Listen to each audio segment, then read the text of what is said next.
This week on the Destination Angler. I'm giving him grief over being hung in the rhododendron. I said, watch this. I said, I'm going to catch that trout right out from underneath your line.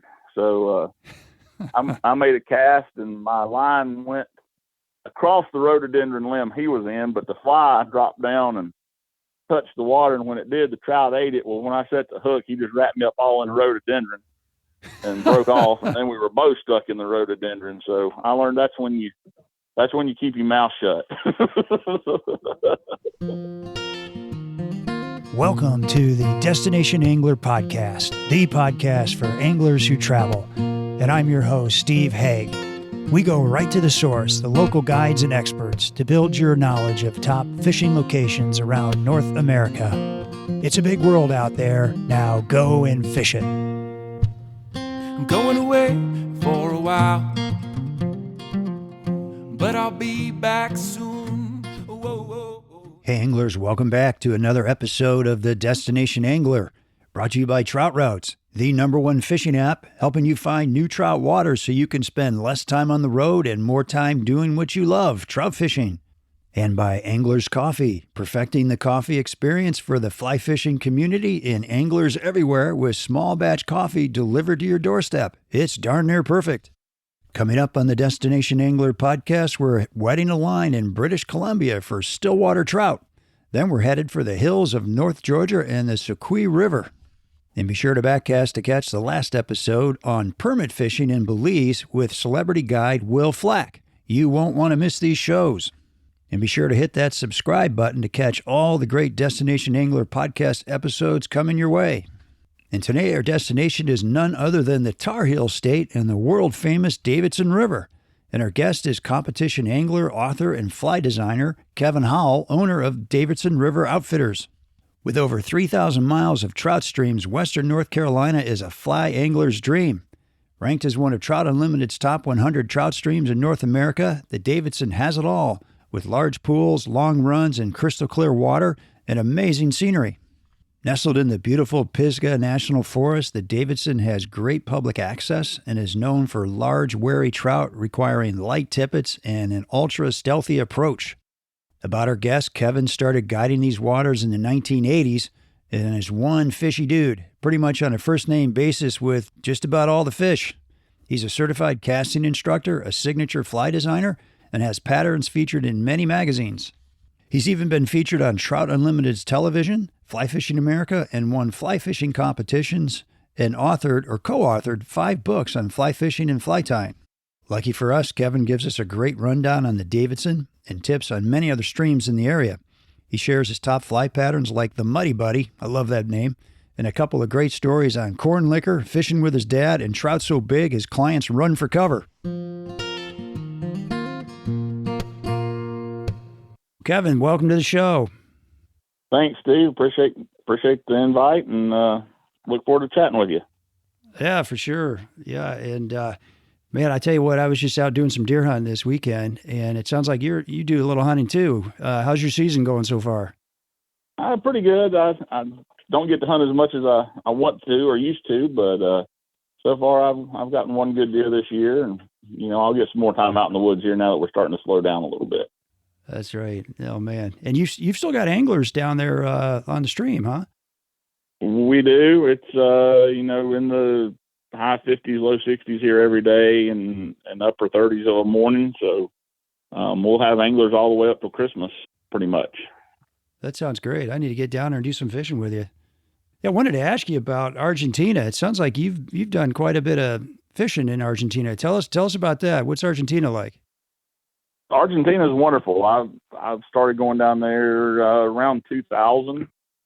Made friends with several Argentine guides, and for about 10 years, well, from about 2009 until 2019, 2020 in there, I was a partner in an Argentinian outfitter, made multiple trips every year and fished for golden dorado and trout, did the dove hunting and everything down there as well. And fabulous place. I tell everybody, if you're an outdoorsman and you enjoy hunting and fishing and the outdoors, you owe it to yourself to go to Alaska and go to Argentina. They're two that every outdoorsman should visit.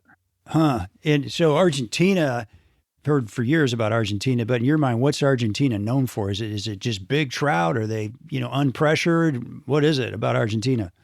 It does have some very large trout, and each fishery, I mean, it's like the U.S., some fisheries have larger trout than others, but the beauty of it is it's just unpressured. We'll go down and fish 10 days, and other than the 8 people I'm with or 9 people in my group, we may encounter one other group of fishermen over that 10 days or something like that. It's very a large country, very open country, and a lot of places for anglers to go. And you got to remember that there were more. Argentina by land mass is the 8th largest country in the world, and there were more fishing licenses sold in North Carolina last year than in the entire country of Argentina.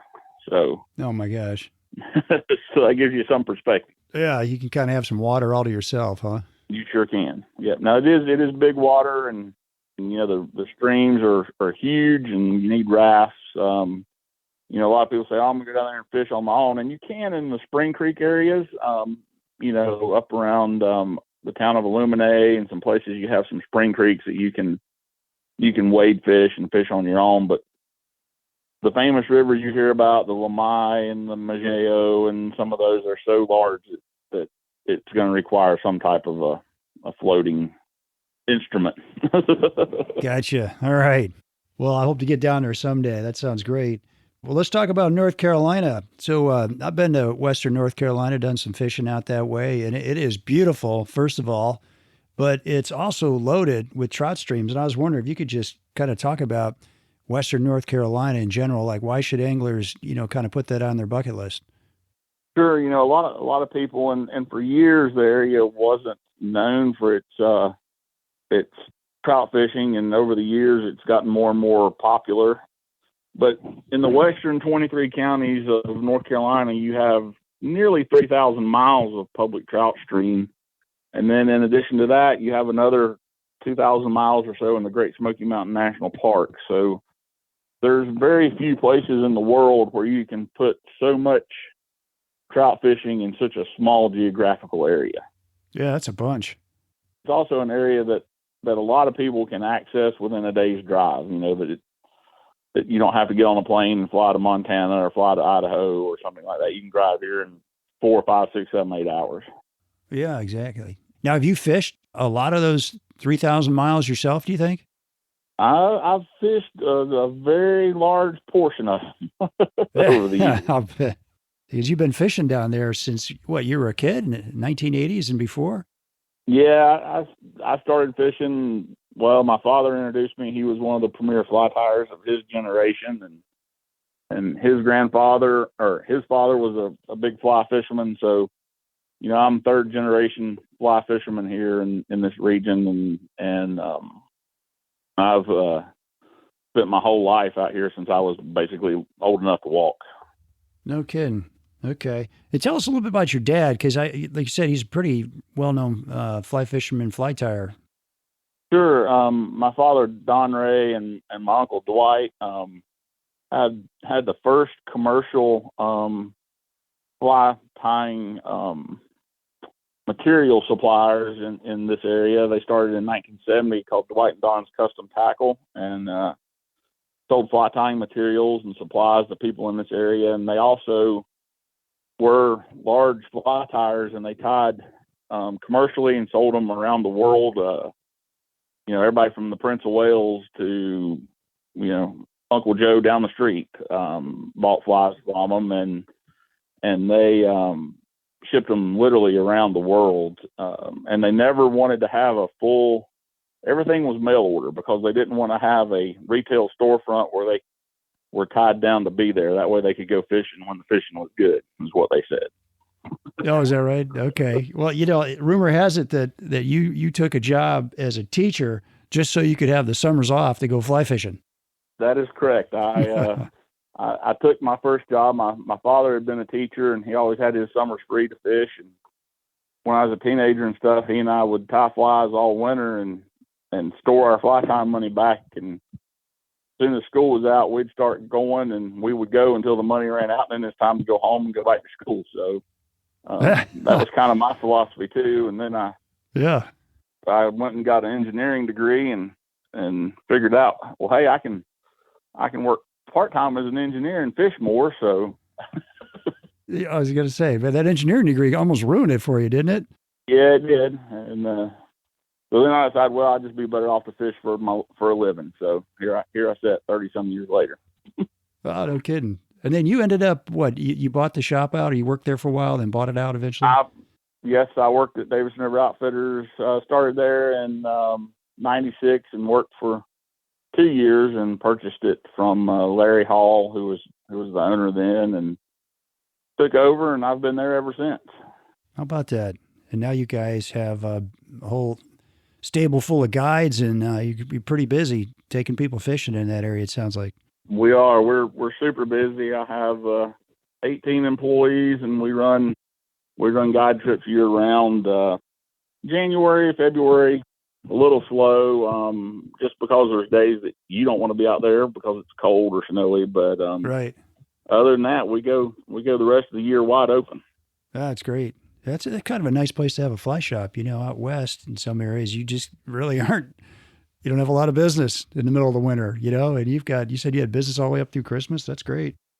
Sure. Yeah. Even in Argentina, they have basically 180-day, 190-day season, and that's it. That's all you got. And we're very fortunate in that we have, and cursed too, that we have a 300-day season, and it wears on you as a guide, but we figured out how, everybody takes time off and we rotate through some stuff. So. Oh my gosh. Good for you. Hey anglers, if you're like me, you're always on the hunt for new trout streams to explore. But finding these hidden gems can be challenging. Well, not anymore, because there's a new app I highly recommend called Trout Routes. Trout Routes has mapped out every trout stream by state with detailed access maps for every stream.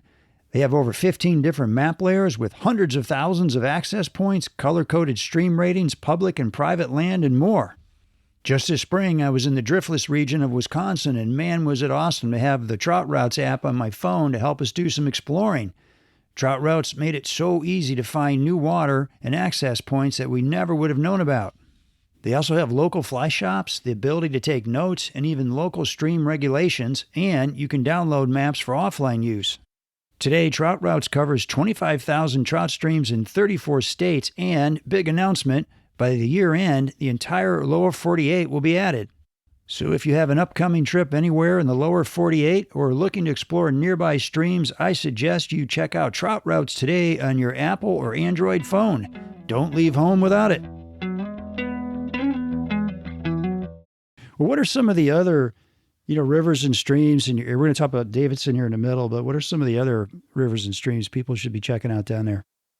Well, there's a lot of good fishing down in this part of the country, Steve, and the Tuckasegee for one, the Mills River system. You have both the North and the South Fork of the Mills system that are excellent fishing. You have dozens of streams in Nantahala National Forest, the Whitewater, the Thompson, the Nantahala itself, and you keep coming through Pisgah, and you have 200 miles of the French Broad River just in this county alone between its headwaters. So you have the north, the east, the west, and the middle fork of the French Broad. So plenty of opportunities, and really all of it is really good fishing. And the Davidson gets the gold star because it's the one that's easiest to access and close to the road and that kind of stuff. Some of them are more remote than others, but okay. Yeah, it's the one that's been written about. So that's what makes it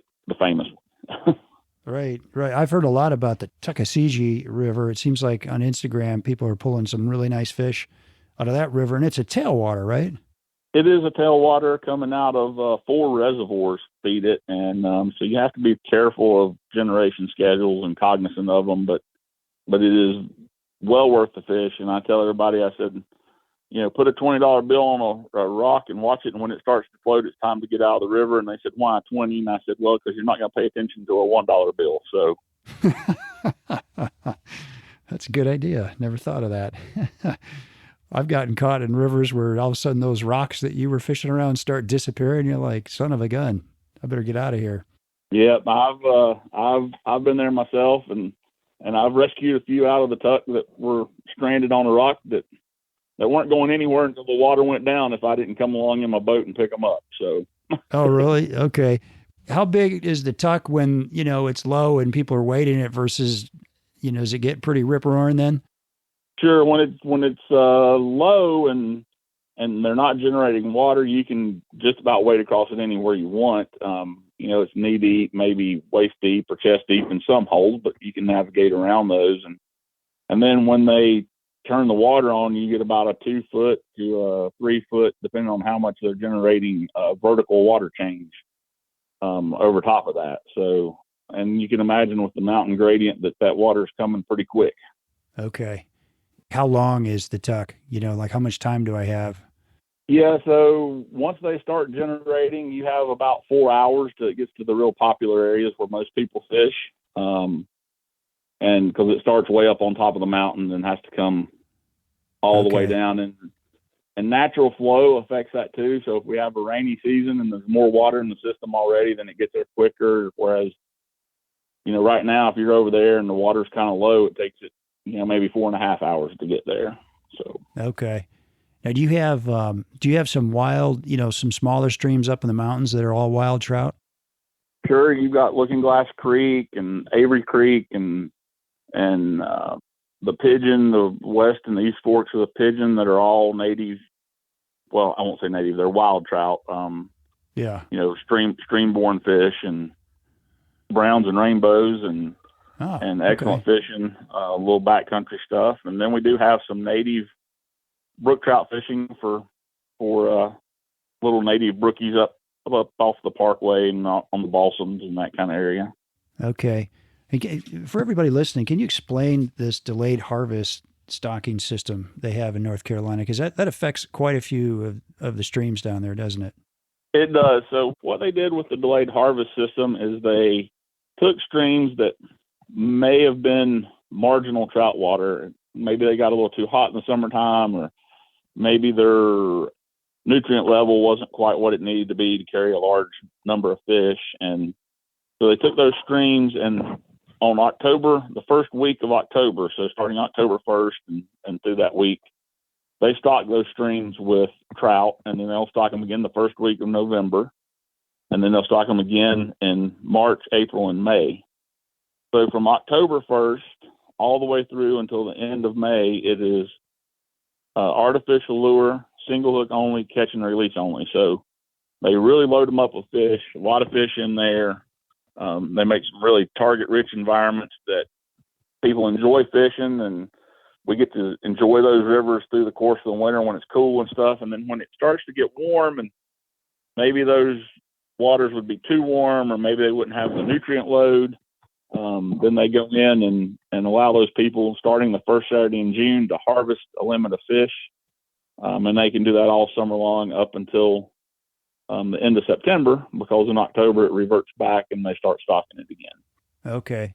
So they're allowing people to keep some fish, in the summertime when maybe they wouldn't survive, and they're managing it for catch and release and enjoyment for the remainder of the year. Okay. And you mentioned the French Broad earlier. Now is that a more of a warm water fishery, smallmouth? So it's really, when I do a lot of presentations around, I tell people that's one of the most diverse fisheries that I know of, depending on where you're at. So if you start in the headwaters, and we'll start up on the North Fork and the West Fork, East Fork of the French Broad, they are all trout fishing until you get down into the confluence of where they all come together. Once the East Fork comes in, from there down to the town of Brevard, which is about 22 more miles, is listed and designated as trout water. You may occasionally find a smallmouth in there once in a while. You may occasionally find a muskie in there once in a while.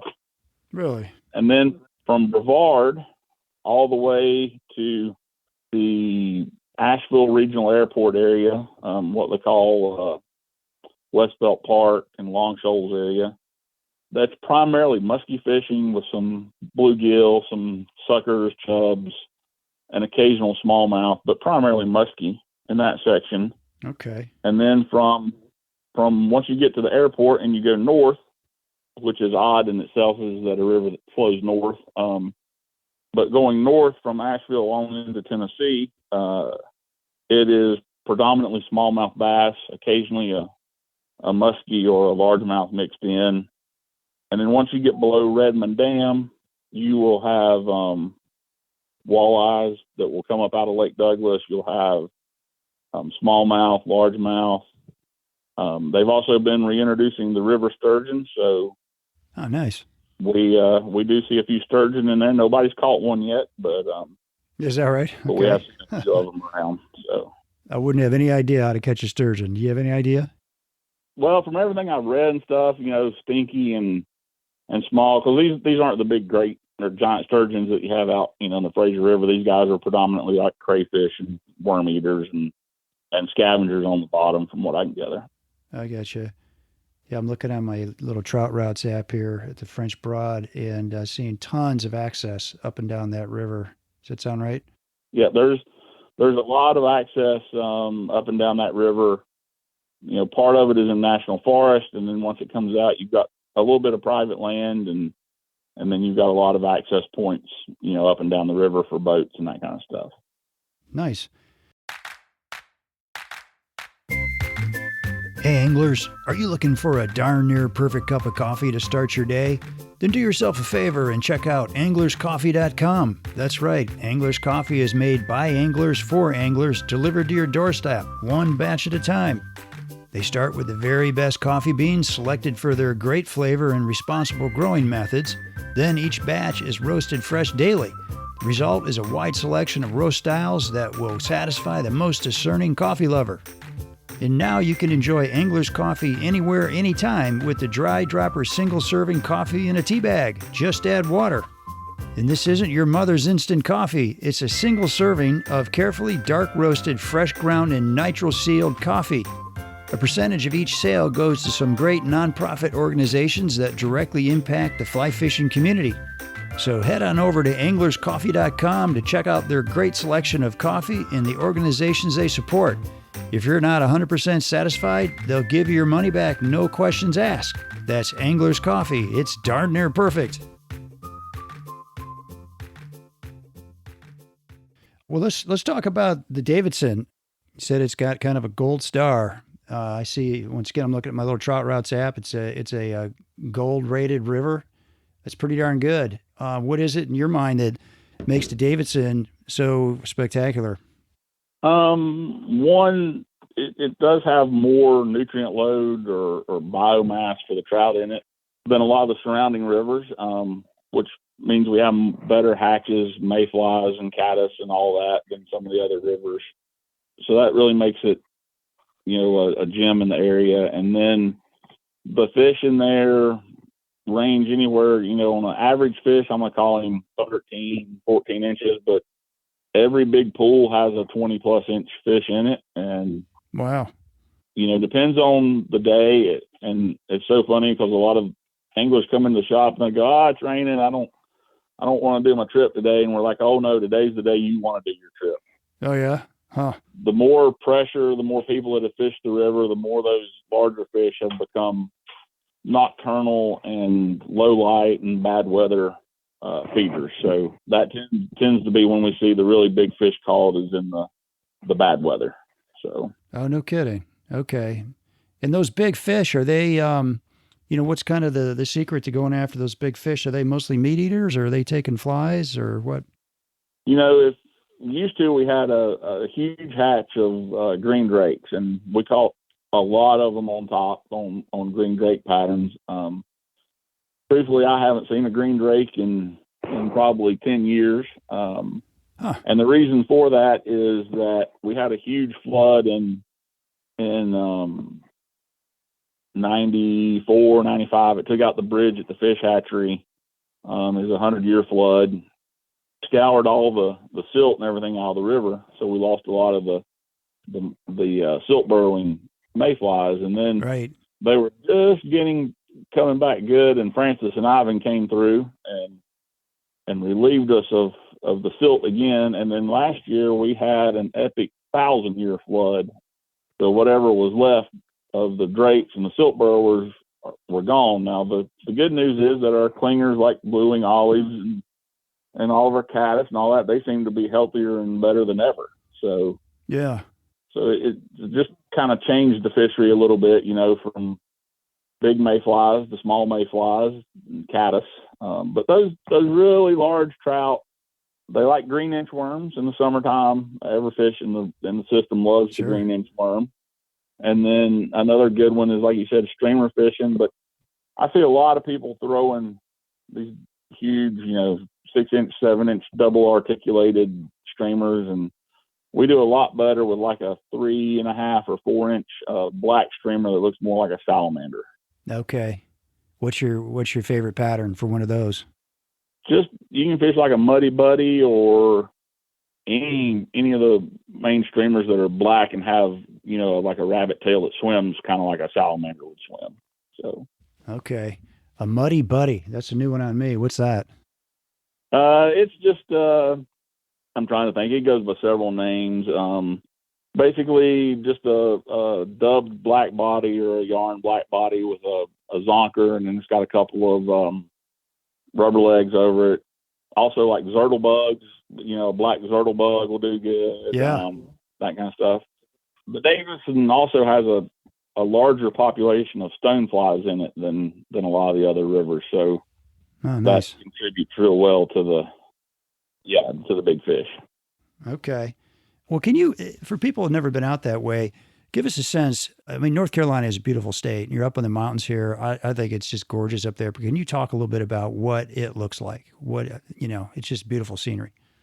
Sure. So, here in the Pisgah area, we're in town. You're at about 2,300 feet in elevation, and Mount Pisgah that tops out just over 6,000 feet, or right at 6,000 feet. So you got gentle rolling hills that are pretty steep, rugged, covered with green rhododendron, and we used to have a lot of hemlock trees. The hemlocks have gotten a aphid, which has killed a lot of those, but ones that are there are surviving and doing well.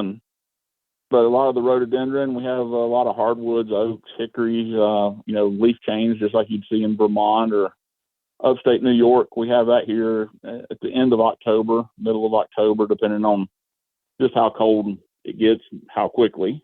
Yeah. And then every little valley has a stream in it, depending on how big that valley is, will depend on how big the stream is. But and all those streams are full of fish. Yeah, no kidding. And talk about public access versus private access in North Carolina. What are the rules for anglers out there? Yeah, so North Carolina and a lot of the East Coast, every state's different. In North Carolina, the landowner owns the bottom of the river, so you're best if you see private property and all that, you're best to get out and navigate around it, because they can charge you you can't just wade through it. They can charge you for wading through it. So yeah. So private means private and public means public. And really, once you go into like Pisgah National Forest, which is what makes the Davidson so popular, and the mills and all that, once you go into the National Forest, it's all public lands for, miles and miles and miles up through there. So. Oh, that's nice. And you're talking about all those rhododendrons, and I've not been down there in the spring when they're in bloom, but I've heard it's amazing. And these rhododendron bushes can be like the size of your garage. I mean, right? Yeah, they can be huge with big lavender blossoms and everything, and we call them mountain fly traps because they reach out there and grab your fly and just suck it right in, and they will not let go of it, unlike the fish. Worse than a willow bush along a western That's right. stream, I bet. Yeah. Man. All right. So the other thing I wanted to ask you about was just, what's the Davidson River like? Like, how big is it? How wide is it? Flows? What's the elevation change? Give us a sense of that if you can. Sure. So the river starts out really high up on the mountain. There's Laurel Prong and Daniels Creek, and it comes down the mountain and comes to once those two come together, forms the Davidson River, and then it goes for 13 miles on down the mountain until it hits the valley floor, which is just about at my shop on the Davidson. And once it exits the national forest there at the Valley Floor. It goes for 2.5 miles through private land until it dumps into the French Broad. So 13 miles of the river, upstream are all public, and then all the headwaters that feed it, Looking Glass Creek feeds it, and like I said, Laurel Prong, Daniels Creek, they all feed it as well and do real well. Okay. And width-wise, it's probably, I'd say 45 to 50 feet at its widest, and 8 feet at its narrowest up top. And of course, the further you go up the mountain, once you get up above the fish hatchery, it goes through a little, we call it a gorge or a canyon. It probably drops, I'd say 500-600 feet in elevation and probably 3 miles through there pretty quickly. And then it kind of flattens out and you get a pool, a riffle. But that upper section is definitely what called stereotypical mountain plunge pool fishing. Okay. And up there, you're using what, shorter rods, shorter leaders, that kind of thing? Up in the upper stuff, we're going to use like a 7.5, 8 foot rod with a 7.5 foot leader, tapered to probably 5X or 6X, depending on the time of year. And then once you get to the fish hatchery area where the state fish hatchery is located, where the river widens out and slows down, that's going to be your 9 foot rod with a 9 to 11, 12 foot leader, tapered to 6X or maybe even 7X in the middle of the summer. Wow. 6, 7X. No kidding. And is that just because of pressure you got to go that far down, or are they just super selective fish? Tell us more about that. They're super selective fish. So if you have any type of drag on your fly at all or anything like that, then you're going to not get bites. And then they can see that tippet as well. So they'll refuse, I've even had them refuse 6 and 7X before. So, oh my gosh, it's hard to imagine that they can do that, but any animal that can pick out a size 26 midge drifting through a riffle, has definitely got better eyesight than me. So, right. Yeah, exactly. I don't think I've ever gone to 7 or 8X. I've done 6X quite a bit, but and especially if you hook one of those big fish on 6X, you're going to have to get down on your knees and do some praying to get that thing in, aren't you? Yeah. And truthfully, I think that's another reason that the big fish get caught on the nasty days, because we can get by fishing 4X or 5X because the water may be a little off colored, or maybe it's raining and we're a little more hidden. So, I think that's why they get caught a little more then too, is because you can actually get them out. Yeah. And those feeder streams, those headwater streams, are those super tight, or can you really get in there and fish those? It depends on the stream. About half of them you can actually get in there and fish them pretty well with a 7.5 foot rod, and the others you're just going to be doing little roll cast and little bow and arrow cast. But you can also wade a lot closer to those fish in those small streams than you can in the bigger river. So, all right, I got you. Let's walk through the seasons on Davidson. Maybe give us a flavor of the hatch chart. And since you're fishing in the wintertime a little bit too, what's that like? Sure. Yeah. So right now, if we went out there tomorrow, we're going to have some blue-wing olives on the water. We're going to have some maybe some little winter stones on the water, and definitely some midges. And then we'll also have a lot of fish that are feeding on aquatic worms, eggs, that kind of stuff through the winter season. Midges will play a big role, like a zebra midge or a WD-40, WD-50. Those will all play well all through winter until, and little brassies and 18s and 20s, all the way up until about mid-March or mid-February. I'm sorry. Once we get to mid-February and we start getting warmer days, we will have quill gordons and blue quills will start late February hatching and go until early to mid-March, and then we'll have March browns, followed by Hendricksons and Cahills and sulfurs all the way through. And the yellow flies, the Cahills and sulfurs, will be at the end of May. Okay. And then we'll have stone flies that are active year round. The little winter stones will start in February as well. And then we have the grumman or black caddis starting in March. You'll see the caddis late February, early March. And then in the summertime, we'll go back to, well, it'll be terrestrials. It'll be ants, beetles, hoppers, green inchworms, anything looks like it fall out of a tree. And that'll run from about the end of May, 1st of June, all the way through until mid-September. And then we'll start getting some Synicias and some other, like a slate drake type mayfly, and some October caddis in there as well for September and October. And then, November we'll start the blue wings and stuff, which will go on and off all winter depending on the water temperatures. Okay. It sounds amazing. You've got a ton of stuff going on there. Is it often that you've got multiple, bugs floating down the river and you're kind of, watching the fish to see which one they're taking? Or is it usually pretty obvious?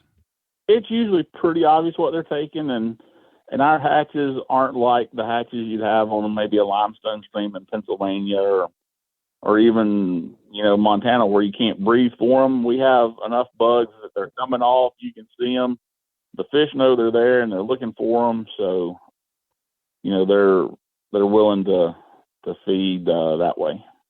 Okay. So if people were to stop by the shop, you could pretty much tell them, look, you're going to need these 3 or 4 patterns and you should be good. Sure. Yeah. We can definitely help with that. And we get that question all the time, as well as, phone calls. Hey, I'm coming in 2 months from now. What should I be expecting? And, we've got an idea. We may not know exactly 2 months out, but we can definitely give you a good idea of it's going to be one of these 2 or 3 things.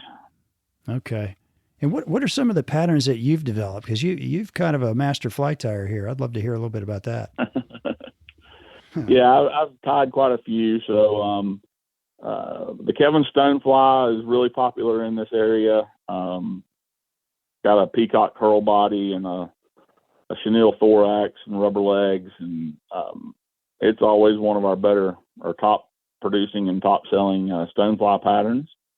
I've also done a fly called the trip saver, which when I was fishing competitively, I used it all the time because nobody had anything that looked like it, and I could manipulate it, break legs off or something to make it look a little bit different. And one day my good buddy Curtis Fleming sold me out on national television with it. So that bugger. I figured if it's going to be out there, that I might as well just make it common knowledge. So control the narrative. So I did, and I've got another one called a memory maker. So okay, what does the trip saver look like?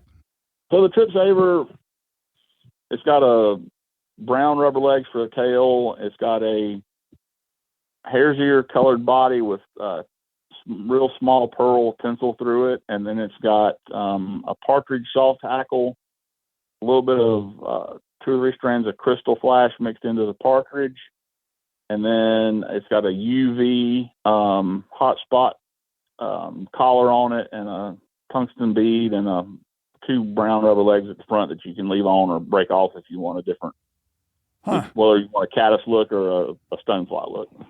Okay. What sizes are effective? 10s through 16s, 18s. Sounds pretty versatile then. Yeah, it is, and it's and that's kind of what my goal has been when I created it, was something I could have one fly on there and just change I can pop the legs off to get a caddis look or leave the legs on for a stonefly look. Yeah, that's cool. So Kevin, tell me about how did you develop that fly? Like what was going on when you were doing that? Sounds like you're competition angling, you're trying to come up with something different, or how did you develop that fly?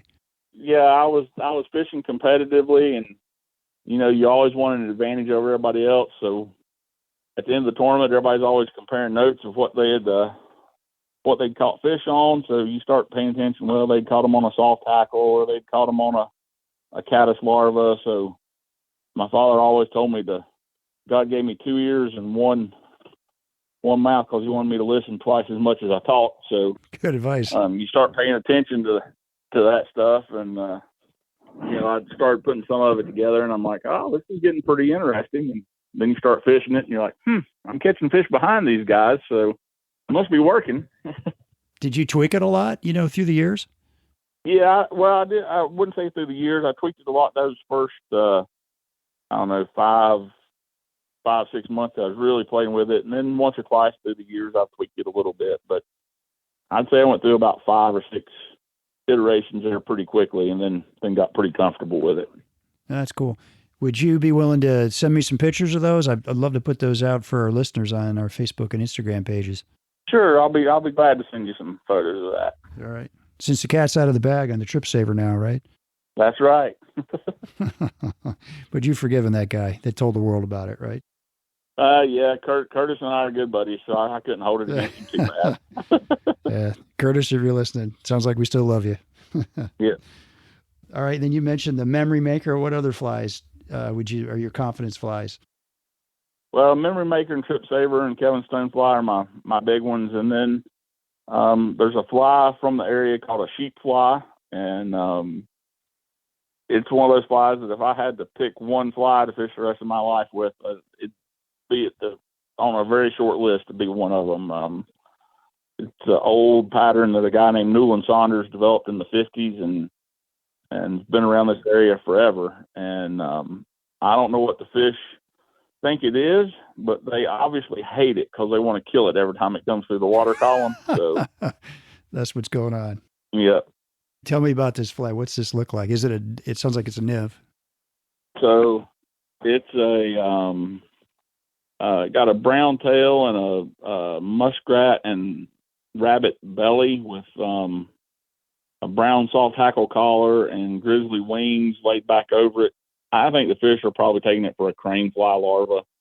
Huh. But it traps air in the dubbing the way it's tied and lets little micro bubbles out as it sinks. Oh, man. So I think that makes it really, really effective.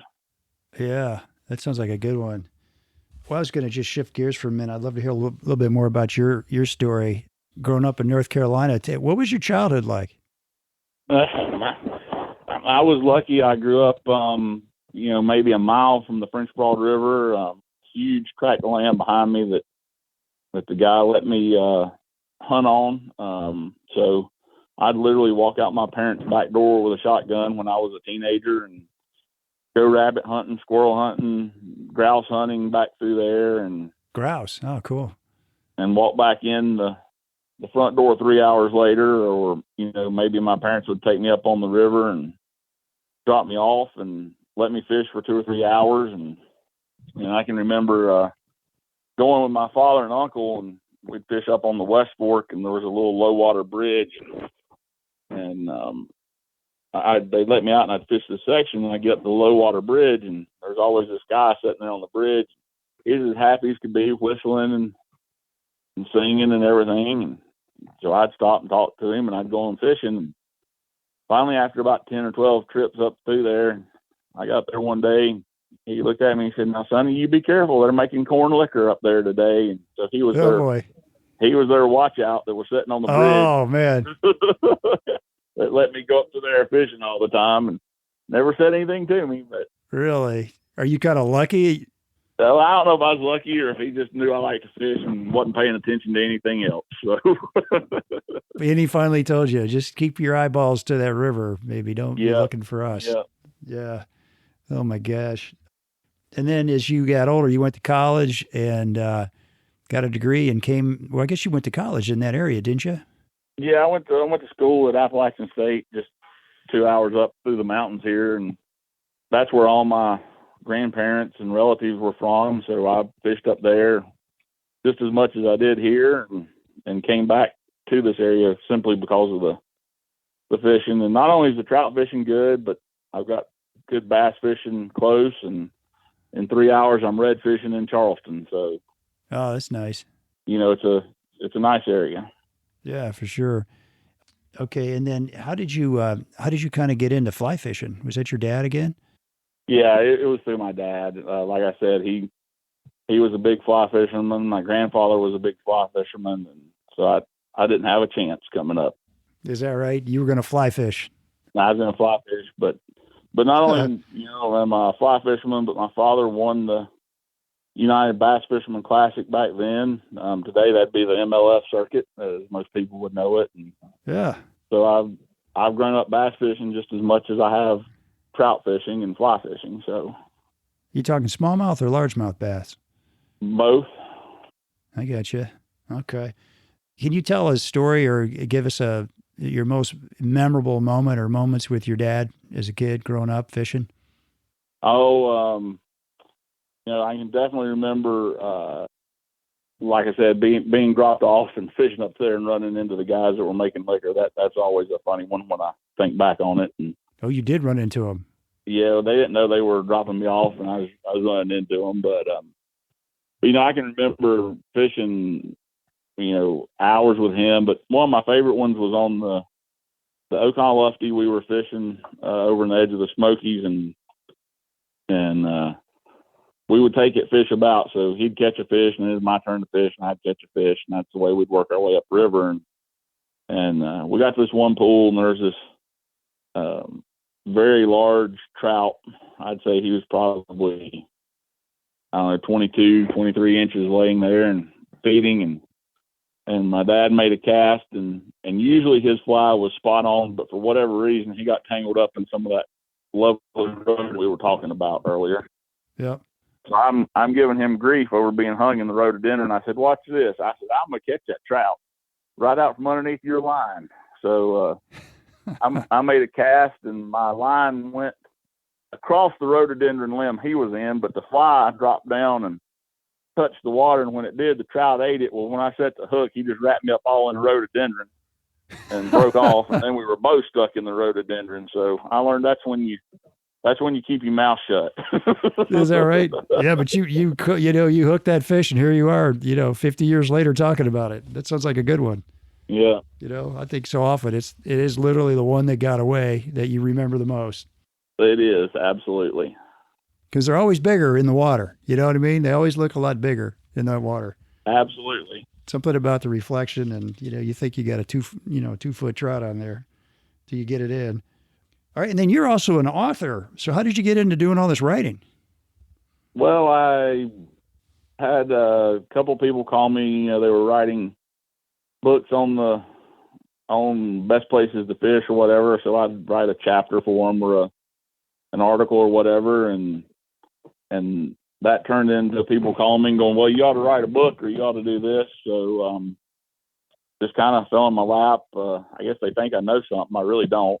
I just get lucky every once in a while. So I bet you know a little bit, fishing all your life. Can you name some of the books you've written?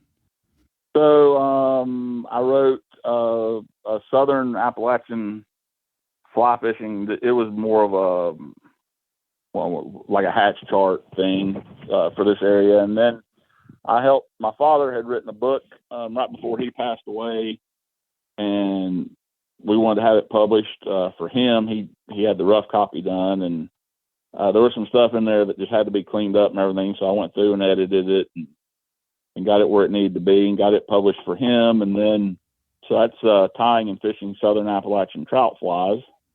Okay. And from there, I worked for several books. The 50 best tailwaters in the U.S. that Terry Gunn did. I contributed to that with the Watauga River chapter, and then I did our 25 best fly fishing parks, national parks. I contributed to that book as well with a couple of chapters, and then my buddy Walker Parrott and I did one on fly fishing the Southeast by Kevin Howell and Walker Parrott, and that covered everything from trout to tuna to bass, just all over the Southeast, because that's where we'd both grown up and spent our life. And then my newest one, which just arrived last week, is favorite flies for the Great Smoky Mountains. So oh, nice.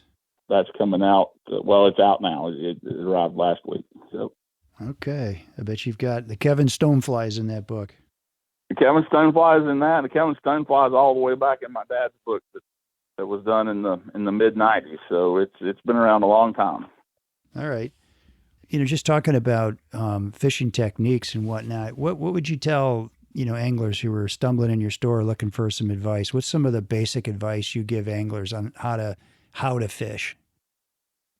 One of the huge things for our area, a huge technique, is making sure you got the drag-free drift, because the currents in this place are crazy, coming off all kinds of rocks and stuff. So again, that's where the lighter, softer, more supple tippet gives you a better drift and a better freedom. The other trick to being very successful in this area is your casting. You need to make your first cast count and put it right where it needs to go, because if you get hung in a tree and shake the tree, or you throw your line over the fish or something, it spooks them in these smaller, clear streams. And so presentation is number one in this area. Number one. How accurate do you have to be? Those fish in that lane, they're not moving right or left much, or what? They'll move out of the lane a little bit. You don't have to be as specific as a 6-inch pie plate, but you do have to be able to tuck your cast underneath rhododendron without getting hung in it, or throw a curved cast around a rock, because it's the only way you're going to get it around there, or get it up underneath the tree or something like that. So it's more about loop control than it is about like actually getting into one specific lane. Okay. And you're normally fishing upstream? Around here, 95% of the time we are fishing upstream, unless it's been a big rain and we can go downstream because the water's got some turbidity to it. But if you start walking downstream in the crystal clear waters, the trout are like, there hasn't been any rain, nothing else is muddy. Why am I getting mud in my face all the time? So they kind of get a little spooky about that. Okay. Oh, it's interesting. And what about just as you're wading and shuffling around on those rocks? Are the vibrations, putting those fish down, or how stealthy do you have to be? Absolutely. I tell everybody to walk like a herring, walking up the stream. So if you kick the rocks or splashing around big time, you're definitely spooking fish. Yeah. And in this clear water, they have what I call the domino effect. So when you spook Fred, and Fred runs over there, and he spooks Ralph, and then Fred and Ralph run over there, and they get Laura, and then every fish right up underneath that waterfall before you realize what's going on. All right. Here's a question for you, because I've thought about that a lot. As I'm working my way upstream, I find that sometimes if I get out and skip a section and get back in, like Fred hasn't had a chance to run up and spook Bob yet, right? And I just wonder, if you're just working your way upstream, you just keep pushing spook fish up the stream, don't you? That is correct. And one thing I tell people is I say, stay out of the water as much as you can. If you can navigate around the pool without being in the water, or you can walk on the gravel bar instead of walking in the edge of the water, then walk on the gravel bar. That will, like you said, keep you from spooking all the fish. So. Okay. And if you're putting even a 6 or 7X leader over the top of a fish, have you put them down? Sometimes you put them down, but what really puts them down is when you come forward with your cast and you stop it abruptly and you watch all the water fly off of your fly line or leader, and it sprays on them like little raindrops or little pellets, and that's what spooks them more than anything. Okay, so how do you stop that? So I tell everybody, don't make your false cast over. Like if you're gonna throw to the right, make your false cast up the middle of the river, and then your last cast over to the right till you get the right distance or whatever. So okay, so you sort of measure your cast off to the side and then put that last one over the. Correct. Yep. Okay, and put a little curve in it so you can maybe keep that leader off that fish. Yeah. Yeah. And are you doing a lot of dry dropper scenarios? We use a lot of dry dropper, especially summertime and fall. The water's low and clear, and if you throw a big indicator in there, it'll spook the fish. Wintertime and spring, when we're nymph fishing, we do use like a small airlock or Oros indicator. Yeah. Or, they call it Euro nymphing now. I never knew that it was called Euro nymphing, even though I'd been doing it for 25 years before that. That's great. So, but yeah, like a high stick or a tight line nymphing will work too. Okay, so you're doing like Euro nymphing with like a big 10-foot rod and straight line and lots of mono, and that kind of thing? Sure, or even just a 9 or 10 foot fly rod with a longer leader and watching my leader for the strike instead of an indicator. Okay. Yeah, that's really caught on out there, huh? Yes. And do you think that's more effective, or does it just depend on the day and the scenario? It depends on the day and the river. You got to have enough current to hide the movement and present the flies correctly. So some places it works wonderful, and other places you're like, yep, you'll do a lot better with a dry dropper rig. So Yeah, exactly. Well, those are some really good tips. Is there anything else that you feel like really sets those top anglers apart from everybody else? just understanding, like if you're nymph fishing, understanding the ratio of weight to getting your fly to the bottom. So, I tell everybody that the difference between a good nymph angler and a bad one is one split shot. So a lot of times people say, "Oh, well, I had one BB on there," and when you look at it drifting in the stream, it's only getting 3 or 4 inches deep. It takes a lot more weight than you think to actually hit the bottom. So You want them right on the bottom, huh? yeah, most of the time around here, yes. Okay, it's interesting. So instead of just super weighted flies, you guys are putting split shot on and off your rigs then? We do both. If you're fishing a dry dropper, maybe it's a soft tackle with a split shot in front of it to get it down deeper, or maybe it's a double nymph rig with a girdle bug and then a big tungsten bead fly behind it, or even a split shot. It depends on the water volume, as it does everywhere else. So Okay, and you've got mostly rainbows out there? mix of rainbows and browns. And is the Davidson stocked, or is it wild? It is not. Well, there's a 2 mile section on the very lower end there of the national forest that is stocked right through the campground, so the campers can catch them and eat them. But everything upstream of that is a wild, self-reproducing population of browns and rainbows, and so you'll find a lot of spring-born fish up through there. Okay. All right. And the best time of year to come is it's probably hard to say, but I remember you telling me before the show that summertime, the water out there, not just the Davidson, but a lot of that water can get a little warm, and sometimes people avoid the summer. Is that right? Correct. Yeah, I'd say come any month except for August. August water can be low and hot, and fishing can be marginal and can be hard on the fish. So I'd much rather see somebody in January or February will catch more fish and have a lot better time than being here in August. But the best time of the year, March, April, May, early June, and then September, October, early November, in the fall. Okay. Well, those are sort of the shoulder seasons for a lot of other fisheries, but since you're a little farther south, sounds like some great times to go.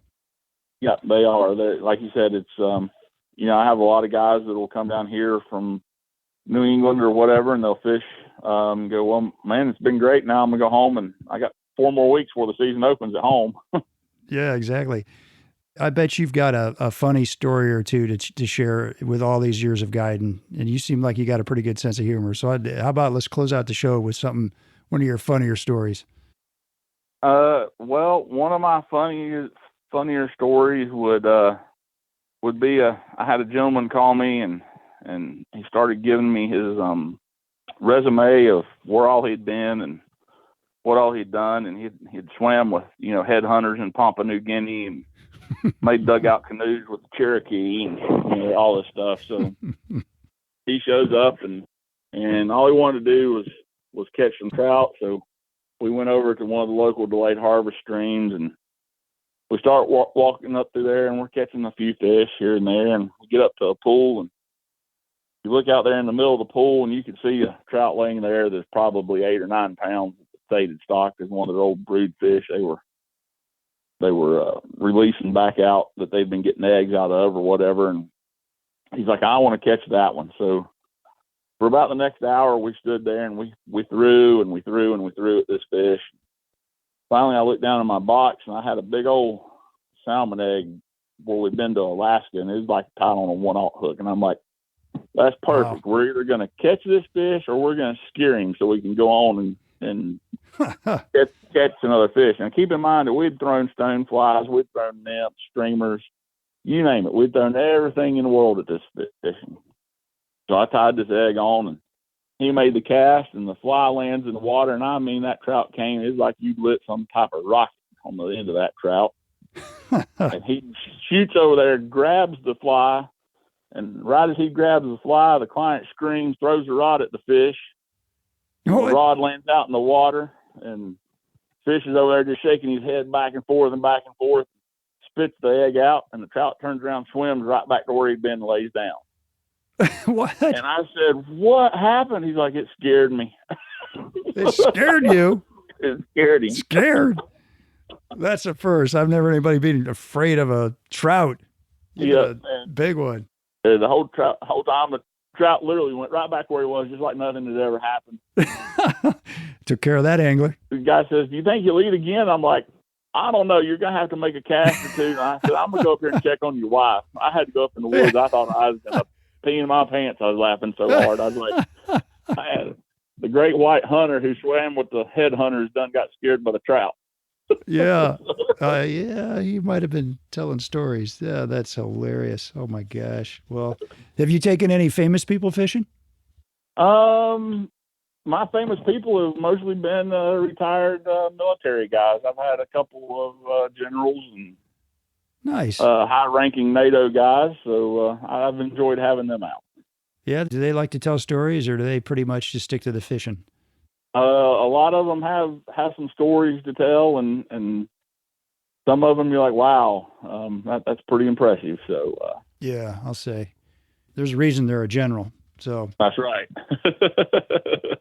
Well, okay. So is there a lot for people to do? Like if families are coming to Brevard and maybe someone in the family wants to fish for a day, what can you do? Yeah, absolutely. There's all kinds of mountain biking, hiking, waterfall tours. You name it. If you're an outdoor family, don't care how old you are, kids to 80 years old, you're going to find plenty to do here. That's fun. Yeah. And what's the little town of Brevard like? It's a town of about 8,000 people. Got a bunch of nice little shops in it. Good restaurants, a good art scene as well, and a pretty vibrant little town. Okay. What's your favorite angler-friendly spot for the hungry, thirsty angler at the end of the day?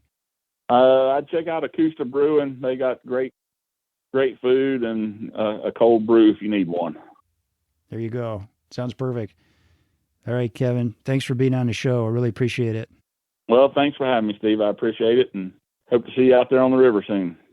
Yeah, for sure. How can people get in touch with you and maybe book a trip or just find out more? Sure. Either davidsonflyfishing.com or email me, Kevin, at davidsonflyfishing.com. And all right, thank you. That's the easiest way to get us. Oh, very good. Well, listen, Kevin, I wish you extraordinary success in all your adventures to follow. And folks, thank you for listening. We'll be sure to post Kevin's contact info in the Destination Angler show notes and pictures of his top fly picks on our Facebook and Instagram pages. You can DM me or email me with comments and suggestions at shag50@gmail.com. And if you like the show, please tell a buddy. As always, our music is by our Brothers Fountain. Hope you enjoyed the show, and we will see you again soon. Tight lines, everyone. Well, I'll go from the land to the shining sea. But I know there's more to life than what the eye can see.